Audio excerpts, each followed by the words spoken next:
आणि आता पुणेकरांसाठी एक अत्यंत महत्त्वाची अशी बातमी आहे। पुणे महानगरपालिकेकडून पादचारी दिनाचं आयोजन करण्यात आलंय। पादचारी दिनानिमित्तच लक्ष्मी रस्त्यावरती वॉकिंग प्लाझा हा उपक्रम पार पडणार आहे। त्यामुळेच सायंकाळी 5 वाजेदरम्यान लक्ष्मी रस्त्यावरून धावणाऱ्या पीएमटी बसच्या मार्गात बदल करण्यात आलाय। 50 बसच्या मार्गात बदल करण्यात आलाय। तर पुण्यातील याच वॉकिंग प्लाझाबद्दल आढावा घेतलाय आमचे प्रतिनिधी अक्षय बडवे यांनी। थेट जाऊयात।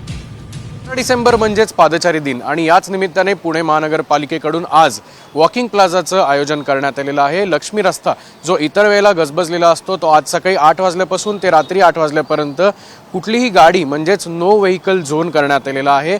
त्यामुळे पुणेकरांना या संपूर्ण शॉपिंग स्ट्रीटची मजा घेण्यासाठी आज हा रस्ता पूर्णपणे खुला असणार आहे। आपण जर पाहिलं तर सकाळपासूनच या रस्त्यावर पुणेकरांच्या स्वागतासाठी फुगे असतील, रिबन्स असतील, वेगळ्या वेगळ्या पद्धतीच्या रांगोळ्या ज्या असतील त्या देखील काढण्यात आलेल्या आहेत। संपूर्ण रस्ता जो आहे तो पूर्ण रिकामा करण्यात आलेला आहे। पोलिसांकडून बॅरिकेडिंग्स जे आहेत ते देखील लावण्यात आलेले आहेत। इतर दिवशी जो लक्ष्मी रस्ता हॉर्नच्या कर्कश आवाजाने गजबजलेला असतो, वाहतूक कोंडीमध्ये अडकलेला असतो, तो आज वेगळ्या स्वरूपात पाहायला मिळेल। कॅमेरामन सुमित भोसलेसह अक्षय बडवे, साम टीव्ही न्यूज, पुणे।